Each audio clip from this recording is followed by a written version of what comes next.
68 Bonneville 650. Oh, it sounds good. Right side shift, 1 down, 3 up. 1968 Bonneville 650. It's got twin carburetors. Light handling, very light handling. Ha ha ha! First thing I do is ride it in the grass. I like it. So the rear brake is on the left on this one. I'm having to cope with that. Right side shift, of course. Oh, it sounds good.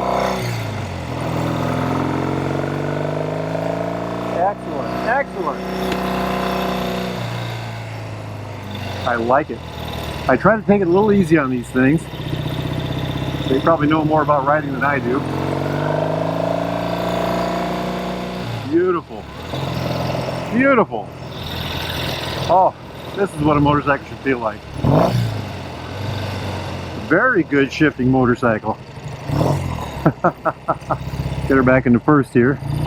I'm going to try this. I'm not sure how we'll do here, but hey, we're doing all right. Nobody coming, so. These bikes are very light. They have, I think this would have, let's say 42 to 48 horsepower.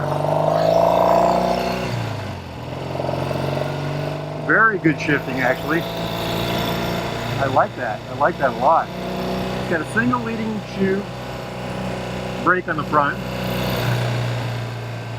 It's got some very loud pipes on it. Not overly, but they're definitely making a noise. Boy, it has a good sound. Very good sound. Chain drive, 4-speed transmission. The unit engine, of course. Hey, I wonder what they did up here. You know, this lot was for sale for a while. Hey, all right, the guy's not going to run us over. Welcome to beautiful South Barney.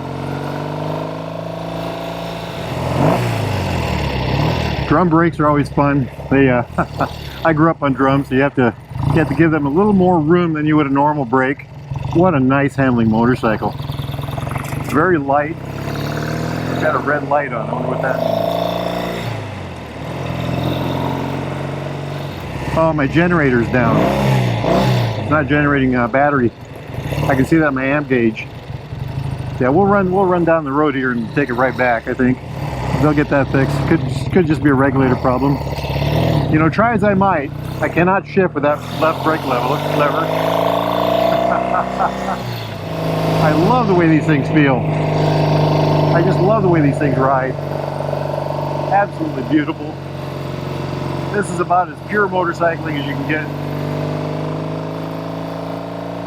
Wow. Nice flat seat, upright seating position, slightly leaning forward, reaching to the bars. Very light feel. You know, the 4-speed transmission is actually, it's a very good 4-speed transmission.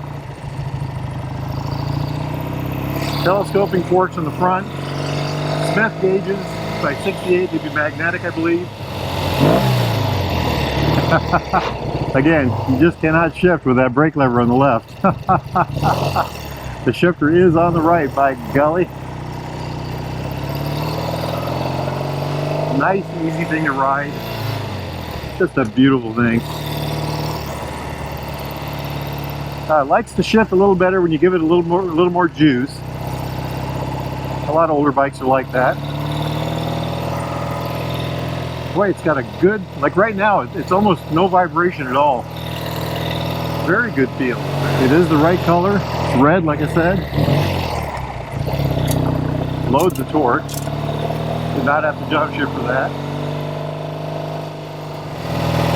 I don't want to take it back, but we have that light on. You know, there it goes right into the next gear. Not an issue at all.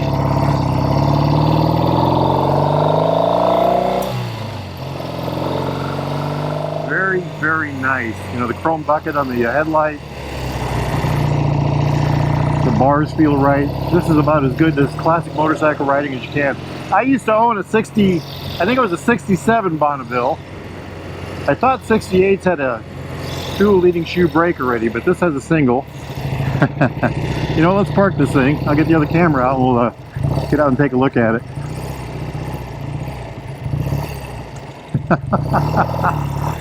I love these things. I just love them. All right, my friends. Let's get over here and see what we can learn. How about right here? Exhaust pipe alley. Wahoo! Alright y'all, let's take a good look at this thing. The generator light was on, so I quit a little early on it. So I got a single leading shoe front brake. I've got the boots over the telescoping forks, chrome bucket on the headlight, stainless fenders or polished aluminum, I don't know which one they would be. Check out that taillight. Looks like a newer seat, old stock. Beautiful red paint with a silver stripe. Looks like gold pinstripe. Of course, the center rib. Flat top cap like you should have. Check out that. Isn't that beautiful? I love these engines. Absolutely gorgeous things. Very organic. Dual concentric carburetors. Beautiful, beautiful. Look at that. Pea shooter type pipes.